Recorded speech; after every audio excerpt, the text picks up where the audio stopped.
नमस्कार, दृश्य एकेडमी में आपका स्वागत है। काफ़ी समय से हमारे करंट के वीडियो नहीं आ रहे हैं, है ना? 15-20 दिन हो रहा है लगभग। एक्चुअली हम लोग अपने इस संस्था को एक सेटअप करने की तैयारी कर रहे हैं, जिसकी वजह से कुछ थोड़ी सी प्रॉब्लम हो रही है, थोड़ा सा दिक्कत आ रहा है। जल्दी ही आपको, चिंता मत कीजिए, जल्दी ही आपको ये सारे वीडियो अवेलेबल हो जाएंगे। करंट के इस माह के पूरे अप्रैल माह का हम पूरा एक अलग से पूरा वीडियो बना देंगे, जिसमें अप्रैल माह के सारे इंपॉर्टेंट करंट नेशनल और छत्तीसगढ़ के दोनों अवेलेबल हो जाएंगे। एक मई से हमारे जो करंट अफेयर हैं वो फिर रेगुलर बेसिस पे आपको उपलब्ध होंगे। ठीक, तो आज हम इस लेक्चर में देखेंगे जैन, जो हम पढ़ रहे थे दर्शन, है ना? दर्शन में हमने चरवाक देख लिया था। अगला टॉपिक है हमारा, वह है जैन दर्शन। कि जैन दर्शन में पहले देखते हैं कि हमको पढ़ना क्या क्या है, जिससे हमारे पीएससी मेंस में क्वेश्चन पूछते हैं, है ना? तो जो पहला पॉइंट है वह है जीव का स्वरूप। ठीक, दूसरा टॉपिक है अनेकांतवाद। तीसरा है स्यादवाद और फिर है आपका पंच महाव्रत।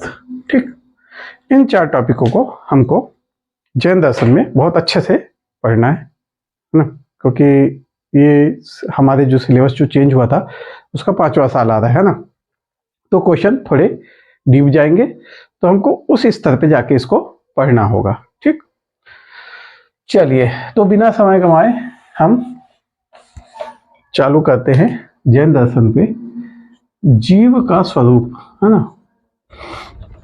आखिर जैन दर्शन के अनुसार जीव क्या है? देखिए, बाकी दर्शनों में जिसे आत्मा कहा गया है, क्या कहा गया? आत्मा। ठीक, इसी को जैन दर्शन में क्या कहा गया है? जीव कहा गया है। ठीक, तो इसे हम ऐसे देख सकते हैं कि जो जीव है जैन दर्शन का, वह आत्मा का ही दूसरा नाम है, या एक ही सत्ता के दो भिन्न भिन्न नाम है। ठीक, देखिए, बाकी के जो वैशेषिक दर्शन है उसमें चेतना को, जो जीव है उसका आगंतुक गुण माना जाता है। चेतना क्या है? चेतना मतलब जो हम अनुभव कर रहे हैं, जो महसूस कर रहे हैं, है ना? हम हाथ हिला रहे हैं, हाथ तो हिला रहे, लेकिन हमको पता चल रहा है ना कि हम हाथ हिला रहे हैं। ठीक, यही चेतना है। कोई हमको चुभाता है पिन तो हमको लगता है ना? कोई टच करता है तो हमको पता चलता है, हम किसी को देखते हैं तो उसका ज्ञान प्राप्त करते हैं, यही चेतना है। तो जो न्याय और वैशेषिक है उसमें चेतना को क्या बोला कि आगंतुक गुण है। कैसे आगंतुक गुण? मतलब जब आत्मा और शरीर का मिलन होता है तब ये चेतना आती है। लेकिन जैन दर्शन में चेतना क्या है? जैन दर्शन में चेतना को जीव का स्वाभाविक गुण माना गया है। मतलब मेरे शरीर से निकलने के बाद भी अगर जीव है, जो आत्मा है, उसमें यह सारे गुण विद्यमान रहेंगे। वह मेरे आत्मा और शरीर के मिलन से उत्पन्न नहीं हुए, वह जीव के स्वाभाविक गुण है। जैसे ही उस जीव के पास रहेंगे, वह जैसे भी किसी जड़ द्रव्य, शरीर को क्या माना गया है? जड़ द्रव्य से बना माना गया है। जैसे ही किसी जड़ द्रव्य में वह प्रवेश करेगा, वह उसमें चेतनता का संचार कर देगा। ठीक, तो जैन दर्शन जीव को परिभाषित कैसे करते हैं, ध्यान रखिएगा। इस सूक्ति को चेतना लक्षणों जीवा, ठीक, इंपॉर्टेंट है। जब भी आप जीव के बारे में लिख रहे हैं जैन दर्शन में, तो इसको आपको लिखना चाहिए। ठीक, जैन दर्शन में जो चेतना है, इसको जीव का क्या माना गया है? मूल स्वभाव माना गया है, या मूल लक्षण माना गया है। ठीक, जैन दर्शन जीव को क्या मानता है? प्रकाशमान मानता है। वह मानता है कि जीव प्रकाशमान है और अन्य को भी प्रकाशित करता है। इसका क्या अर्थ हुआ? प्रकाशमान है और अन्य को भी प्रकाशित करता है। इसका अर्थ क्या हुआ? आपको क्या लगता है? लाइट फेंकता है जीव? आत्मा ऐसे सच लाइट मारेगी? नहीं, है ना? तो क्या क्या प्रकाशित कर रहा है? क्या है? लाइट फेंक रहा है, कर क्या रहा है ना? तो ऐसा कुछ नहीं है। प्रकाशित करने का अर्थ है यहाँ पे ज्ञान से है। जीव प्रकाशमान है, मतलब जो आत्मा है उसको खुद का ज्ञान है। ठीक, क्या आपको अपने अंदर अपनी आत्मा का ज्ञान नहीं होता? आप उसको अनुभव नहीं करते? करते हैं, है ना? कोई व्यक्ति शायद ऐसा ना बोले कि हम आत्मा को अनुभव नहीं कर रहे हैं। आपके अंदर आत्मा है, आप उस आत्मा को अनुभव कर रहे हैं, है ना। तो ये हुआ जीव प्रकाशमान है, मतलब उसको अपना ज्ञान है। ठीक, अन्य को प्रकाशित करता है, मतलब यही जीव अन्य विषयों का ज्ञान भी प्राप्त करता है ना। आप मेरे को सुन रहे हैं तो मेरे शब्दों से कान के द्वारा ज्ञान प्राप्त कर रहे हैं। आप इस बोर्ड को देख रहे हैं तो आप दृष्टि द्वारा इस बोर्ड का ज्ञान प्राप्त कर रहे हैं, या अन्य चीजों का भी ज्ञान जो हम इस दुनिया में प्राप्त करते हैं, वह सभी किससे प्राप्त करते हैं? आत्मा से ही प्राप्त करते हैं। इसीलिए कहा गया कि वो अन्य विषयों को भी क्या करता है? प्रकाशित करता है। ठीक, इस प्रकार जीव प्रकाशमान है और वह अन्य विषयों को भी प्रकाशित करता है। जैन दर्शन में जीव को आकार विहीन माना गया है। ठीक, आकार विहीन। ठीक, मतलब जैन दर्शन कहता है कि जीव का कोई निश्चित आकार नहीं है। ठीक, इसकी तुलना वह प्रकाश से करता है। ठीक, जैसे प्रकाश का कोई आकार तो नहीं है, लेकिन फिर भी वह रूप धारण कर लेता है। ठीक, इस कारण इसे अस्तिकाय वर्ग में रखा गया है। यह शब्द याद रखिएगा, अस्तिकाय वर्ग। ठीक, इस वर्ग में जीव को रखा गया है। इसका क्या अर्थ होता है? इसका अर्थ होता है कि उसका स्वयं का तो कोई आकार नहीं है, पर वह जिस जगह जाता है वहां उस क्षेत्र का आकार ग्रहण कर लेता है। जैसे प्रकाश की बात करें तो, जैसे अगर हम प्रकाश को एक कमरे के अंदर रखें तो वह प्रकाश कमरे का आकार कुछ ना कुछ ग्रहण करेगा, है ना। उसी प्रकार जीव को बोलते हैं जैन लोग कि जीव जिस शरीर में गया, चींटी के शरीर में गया तो चींटी का आकार ले लिया, हाथी के शरीर में गया तो हाथी का आकार ले लिया, इंसान के शरीर में गया तो इंसान का आकार ले लिया। ठीक, तो क्या है? जीव आकार विहीन है। देखिए, पूछे अगर क्वेश्चन में कि जीव की विशेषता, तो यही सारी जीव की विशेषताएं भी हैं, है ना। तो आपको अपने विचारों को व्यापक करके सोचना है। ठीक, तो जीव आकार विहीन है। ठीक, इसके बाद जीव का एक और गुण देखते हैं। हाँ, जीव के और गुणों में क्या क्या है? जीव ज्ञाता है। क्या है जीव? ज्ञाता। OWER, नोवर कहा गया है। ठीक, ज्ञाता का अर्थ क्या होता है? मैंने बताया, जो विषयों का ज्ञान प्राप्त करता है। हम देखा जो प्रकाशमान है और दूसरे वस्तुओं को भी प्रकाशित करता है, तो क्या हुआ? दूसरे वस्तुओं का भी ज्ञान प्राप्त करता है। इस प्रकार क्या है? जीव ज्ञाता है। हमें इस संसार में जो भी ज्ञान प्राप्त हो रहे हैं, है ना, वो किसको प्राप्त हो रहे हैं? हमारे शरीर में जो आत्मा है उसको ही प्राप्त हो रहे हैं ना। ठीक, आत्मा के अलावा तो फिर शरीर में है क्या? शरीर निर्जीव है, वह पुद्गल कणों से बना हुआ है। अच्छा, ध्यान रखिएगा कि जब जड़ तत्वों की बात आती है तो जैन दर्शन में उन्हें पुद्गल कण भी कहा जाता है। ठीक, तो जैन दर्शन का मानना है शरीर जो बना है वो पुद्गल कणों से बना है। ठीक, उनके विशेष आकार से बना है और इसे बनाने में जीव का बहुत महत्वपूर्ण सहयोग रहा है। ठीक, तो जीव ज्ञाता हो गया। हमको ये हम भी महसूस करते हैं, आप भी महसूस करते हैं, है ना। हमको ज्ञान किसके कौन प्राप्त कर रहा है? हमारे शरीर में ऐसी कौन सी चीज है जिसको ज्ञान हो रहा है? आप ये पढ़ रहे हो, इस चीज का ज्ञान किसको प्राप्त हो रहा है? आपके आत्मा को, जीव को। तो जीव क्या है? ज्ञाता है, नोवर है। ठीक, जीव करता भी है। ठीक, करता है। ये सब जीव के गुण है, विशेषताएं हैं, है ना। करता है, कर्ता को बोलते हैं डोअर। जो इंग्लिश में दे रहे हैं पेपर, उनको ये सारे शब्द लिखने चाहिए, है ना। कर्ता को आप वर्कर लिख दोगे या वर्किंग लिख दोगे तो ऐसा नहीं लिखना है ना। जो दर्शन के जो शब्द हैं स्पेसिफिक, आप जब वही यूज करोगे इंग्लिश में, अगर आप राइटिंग कर रहे हो तभी आपको नंबर मिलेंगे। ठीक, तो कर्ता है। कर्ता मतलब अब शरीर को कर्म कौन कराता है? जीव कराता है। तो मुख्य रूप से कर्ता कौन हुआ? जीव हुआ। जीव क्या हुआ? कर्ता हो गया। हम कुछ भी कार्य कर रहे हैं उसके पीछे हमारी आत्मा है या जीव है जो हमको ये करने के लिए मतलब पुश करती है ना। इसमें कोई मेरे ख्याल से कोई समझने वाली बात नहीं, सब कोई इस चीज को बहुत अच्छे से अनुभव करते हैं, है ना। हमको बाइक चलाना है तो हमारी आत्मा सोचेगी हाँ हमको बाइक चलाना है, या जीव सोचेगी, या जिसको आप बोलो हमारा दिमाग सोचता है। साइंस के दिशा से बोल रहे हम दिमाग सोचता है, पर यह दिमाग मृत्यु के बाद क्यों नहीं सोचता? मृत्यु के बाद भी तो दिमाग वहीं पे है, दिमाग तो कहीं नहीं गया, फिर वह कुछ नहीं सोचता क्योंकि उसमें से चेतना चली गई। तो जीव, तो जो मेन थिंकर है वह है कौन है? आपका जीव है। वह सोचता है कि आप कुछ करो तब आप कुछ करते हो। ठीक है ना। तो जीव क्या हो गया? आपका जीव हो गया आपका कर्ता। इसके बाद जीव क्या है, कर्ता के साथ जीव भोक्ता भी है, एक्सपीरियंट बोलते हैं इसे,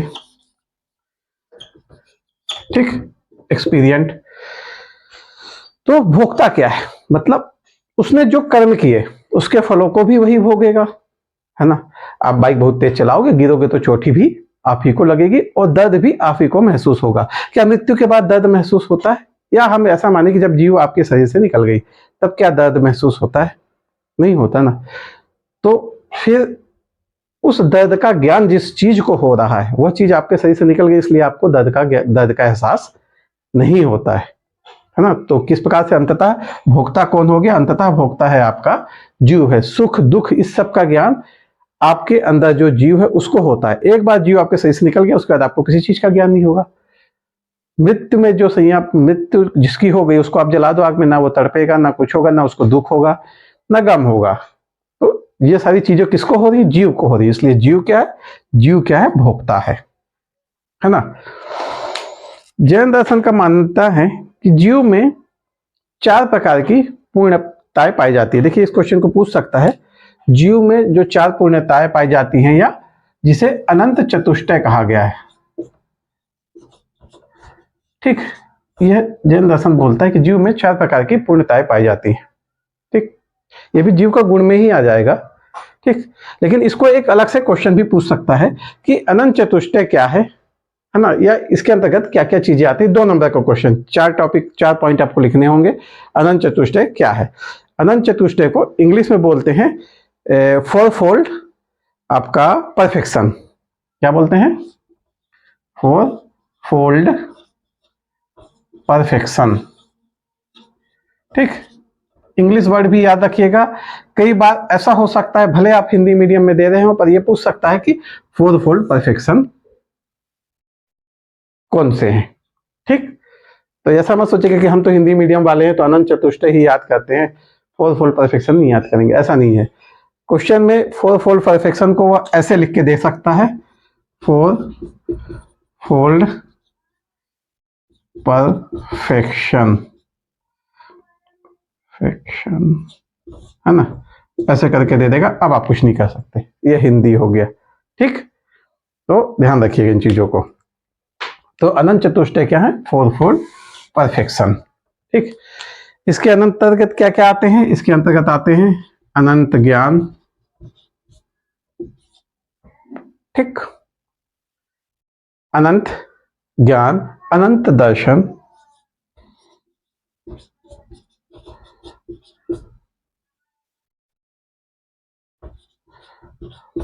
अनंत सुख, क्या क्या हो गया, अनंत ज्ञान, अनंत दर्शन, अनंत सुख और अनंत शक्ति, ठीक।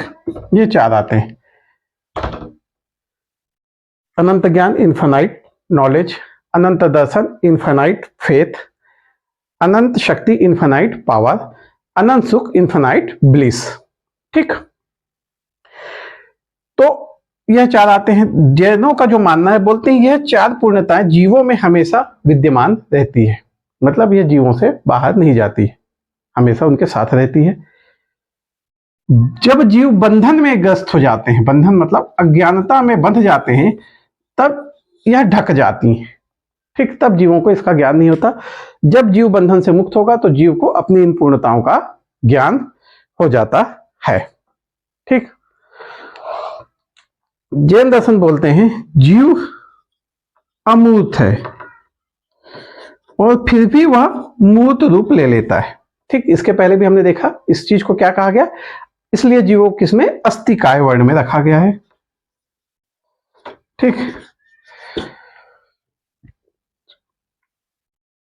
तो इसका अर्थ यही होता है कि जीव जिसके शरीर में जाएगा उस शरीर का आकार ले लेता है, ठीक। इसके जीव को कैसा माना गया, प्रकाश के जैसा। यहां तक कि जैन ये बोलते हैं कि एक ही शरीर में एक से ज्यादा जीव निवास कर सकते हैं, समझे, मतलब जो आत्मा है, क्योंकि जो जीव है यह शरीर को घेरता नहीं है, ठीक। यह शरीर में अनुभव होता है, ठीक, क्योंकि यह जड़ नहीं है, इसलिए शरीर में क्या होता है, अनुभव होता है, हमको महसूस होता है। देखिए आपको लगता है, आपको लगता है ऐसे काट के देख के आप जीव देख लो नहीं, लेकिन आपको अनुभव है कि उसका फैलाव यहाँ तक है ना। तो जो जीव है उसका अनुभव होता है, वह शरीर को घेरता नहीं है। घेरते कौन है? घेरते जड़ द्रव्य हैं, क्योंकि जीव जड़ द्रव्य नहीं है, इसलिए शरीर को घेरता नहीं है। शरीर में इसका विस्तार होता है, अनुभव होता है। इसलिए जैन बोलते हैं कि एक ही शरीर में एक से ज्यादा जीव भी आ सकते हैं, है ना। सोचने में थोड़ा सा अजीब लगता है। फिर ऐसे में देखो कोई वो लोग अक्षय कुमार की पिक्चर नहीं आई थी जिसमें अक्षय कुमार रहता है, फिर उसमें एक आत्मा घुस जाती है, तो कुछ वैसा कॉन्सेप्ट मत लगे आपको, है ना। तो ध्यान दीजिएगा कि ऐसा नहीं है ना। तो जीवों को उनको मानना है, वैसे उनकी मान्यता कि ऐसा हो सकता है। हमने अपने स्वाभाविक जीवन में तो ऐसा शायद नहीं देखा हो, है ना, पर उनका ऐसा मानना है कि ऐसा हो सकता है, एक शरीर में दो जीव रह सकते हैं, है ना। अब आपको पिक्चर की याद आ जाएगी यार, उस पिक्चर में एक ही शरीर में आत्मा वाली पिक्चर, भूत वाली पिक्चर जो दिखाती है, उसमें दिखाते हैं एक शरीर में दो दो आत्माएं चल रही हैं, है ना। उसी टाइप का कॉन्सेप्ट हो गया ये तो।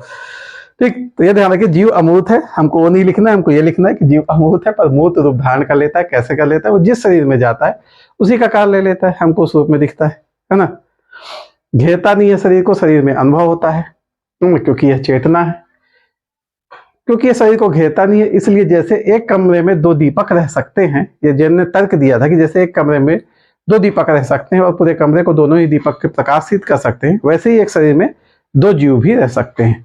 ठीक, हमारे शरीर में तो नहीं है, जिसके शरीर में हो देख लेना भाई। ठीक, चलिए आगे चलते हैं।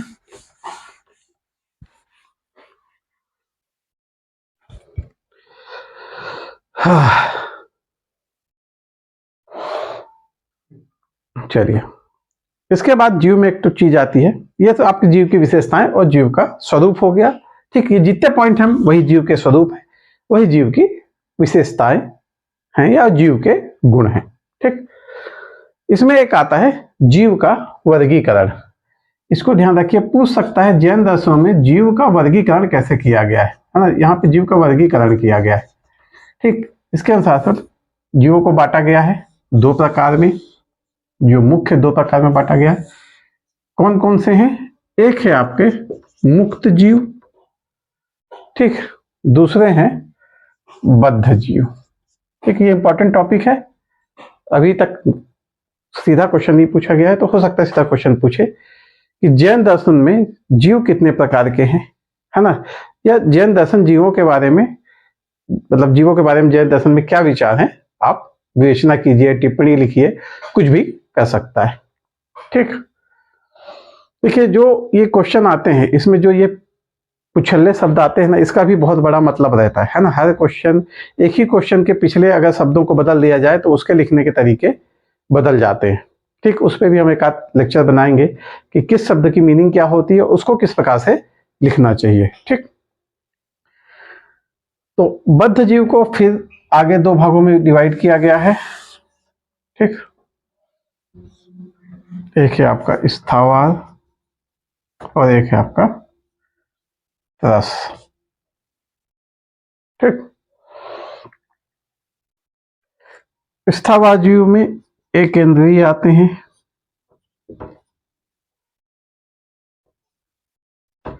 ठीक। रस जीवों में कौन कौन से आते हैं? द्वि इंद्रिय, त्रि इंद्रिय, चतुर इंद्रिय और पंच इंद्रिय। ठीक, यह मुख्य वर्गीकरण है। देखिए जो मुक्त जीव है, इसमें कौन लोग आते हैं? देखिए मुक्त जीवों में वह आते हैं जिनमें सर्वाधिक चेतना होती है। सर्वाधिक चेतना होती है आपका मुक्त जीवों में। ठीक, मतलब जब पंच इंद्रिय जीव, जिसमें मनुष्य है, जब यह बंधनों से अपने आप को मुक्त कर लेता है, तब वह पहुंच जाता है मुक्त जीव में। तब उसकी चेतना का स्तर जो होता है वो सर्वोच्च होता है, सर्वाधिक होता है। ऐसे लोग जो मोक्ष को प्राप्त कर लिए, वो हो जाते हैं आपके मुक्त जीव में। ठीक, स्थावर जीव में कौन आते हैं? स्थावर जीवों में वह आते हैं जिनकी चेतना न्यूनतम होती है। ठीक, न्यूनतम चेतना रहेगी। इसमें एक इंद्रिय आएंगे, जैसे आपके जड़ तत्व आ गए, जिसमें सिर्फ स्पर्श इंद्रिय होती है। कौन कौन से आ गए? आपको जल, पृथ्वी, अग्नि, वायु और वनस्पतियां। ठीक, ये हो गए आपके स्थावर। 10 जीवों में कई कैटेगरियां हैं। इसमें 2 इंद्रिय आते हैं, जिनमें सिर्फ 2 इंद्रियां होती हैं, स्पर्श और स्वाद, जैसे घोंघा और सीप। ठीक, फिर 3 इंद्रिय जीव आते हैं। 3 इंद्रिय में आते हैं चींटी। ठीक, इसमें स्पर्श, स्वाद और गंध होता है। ठीक है, चींटी में आंख नहीं होती, चींटी में गंध होता है। अब आप सोचिए कि 600 ईसा पूर्व करीब, है ना, 500-600 ईसा पूर्व, जब यह जैन धर्म का विकास हो रहा था, उसी समय यह दर्शन आया उनका। उस समय इनको इतना ज्ञान था कि घोंघा और सीप में स्पर्श और स्वाद की ज्ञानेंद्रिय होती है, चींटी में सिर्फ 3 ज्ञानेंद्रिय होती है, स्पर्श, स्वाद, गंध। आज भी हमको पता है चींटी की आंख नहीं होती, है ना। 4 इंद्रिय में आते हैं मच्छी, मक्खर, है ना, जिसमें उनकी दृष्टि भी शामिल हो जाती है ना, स्पर्श, स्वाद, रस, आपका गंध और दृष्टि। फिर 5 इंद्रिय में आ जाते हैं मनुष्य, पशु, पक्षी, जो बोलते हैं, मतलब जिनमें आवाज होती है, जो शब्द। ठीक, तो इस प्रकार जो 5 इंद्रिय जीव में कौन कौन आ गया? मनुष्य, पक्षी। 4 इंद्रिय में कौन कौन से आते हैं? मच्छी, मच्छर। 3 इंद्रिय में कौन कौन से आते हैं? आपके चींटी। और 2 इंद्रिय में आते हैं घोंघा, सीप इत्यादि। ठीक, देखिए यहां पे आपको क्या समझ में आ रहा है? देखिए यहां पे चेतनता हर जगह है। जैनों का मानना है कि चेतना हर जीव में होती है, चाहे बद्ध हो, स्थावर हो या तस हो, है ना, या मुक्त हो, चेतना है। तो जैनों के अनुसार जीवों में चेतना के स्तर में अंतर होता है। ठीक, जो मैंने आपको बताया, यहाँ चेतना का स्तर न्यूनतम है, यहाँ चेतना का स्तर बढ़ता जाएगा एक एक स्टेप, और यहाँ चेतना का स्तर सर्वाधिक होगा। तो जैनों का यह मानना है कि चेतना तो हर जीव में होगी, चाहे ये पत्थर है तो इसमें भी चेतना है ना। जड़ दो हम देखें, जल, अग्नि, पृथ्वी, वायु, है ना, पृथ्वी है, उसमें भी चेतना है। लेकिन इस चेतना का जो स्तर है ना, वह अलग अलग है। ठीक, तो इस वर्गीकरण को आपको याद रखना चाहिए। ठीक, चलिए आगे देखते हैं। देखिए आगे है आपका, अब जैनों ने जीव के अस्तित्व के लिए कुछ प्रमाण दिए हैं। ठीक, इनको देखते हैं।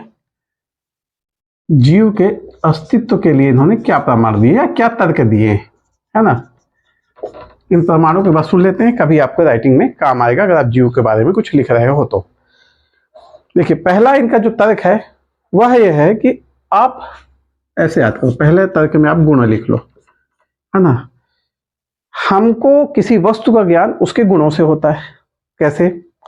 मान लीजिए हम चेयर देख रहे हैं, है ना, जब हम चेयर को देखेंगे उसके गुण हमको पता चलेंगे कि उसमें हाथ लगा, उसमें बैठ सकते हैं, तब तो हम जानेंगे कि वह चेयर है। हम कार को देख रहे हैं, उसके गुण ही हमको बताएंगे कि वह कार है।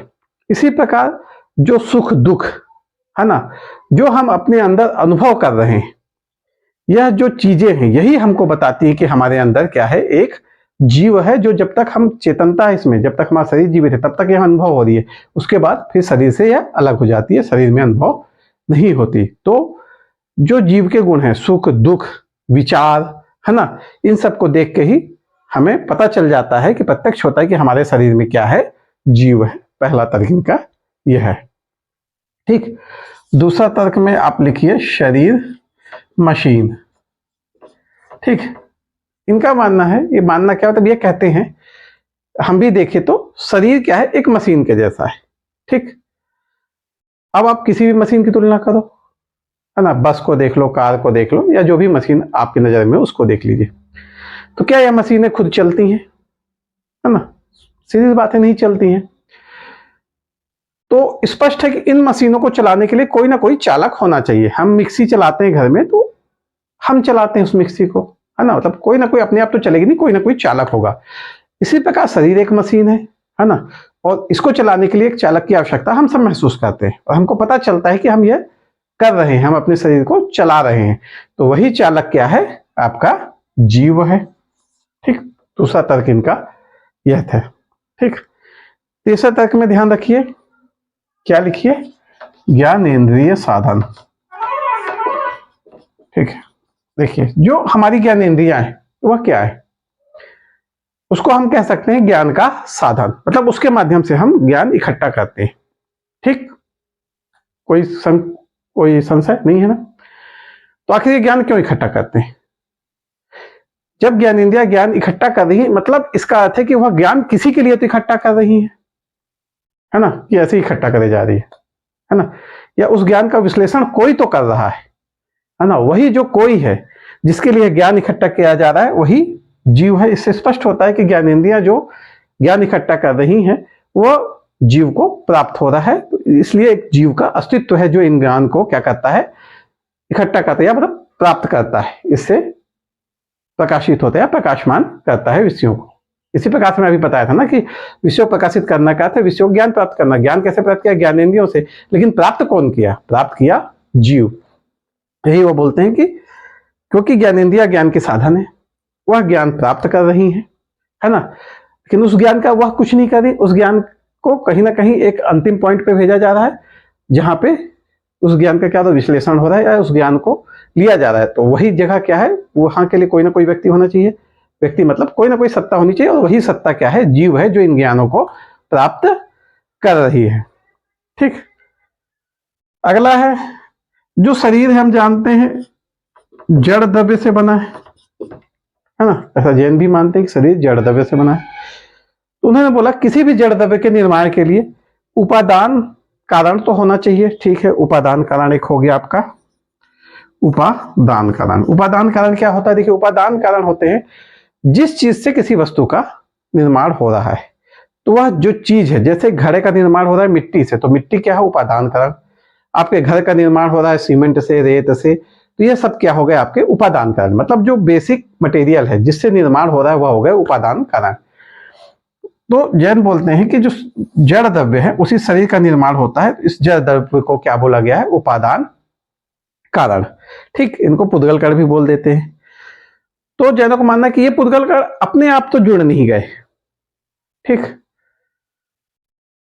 ठीक, किसी भी चीज को जड़, भाई आपके मिट्टी पड़ा है या फिर आपके पास सीमेंट रेत पड़ा है तो क्या अपने आप घर बन जाता है? नहीं बनता है। यहाँ पे क्या है? आपको एक निमित्त कारण की आवश्यकता होती है। तो यहाँ भी एक बंद होगी आपका, एक निमित्त कारण की आवश्यकता होगी इस जड़ द्रव्य के निर्माण के लिए, है ना। इस जड़ द्रव्य से जो भी चीजों का निर्माण हो रहा है उसके लिए एक निमित्त कारण की आवश्यकता होगी, है ना।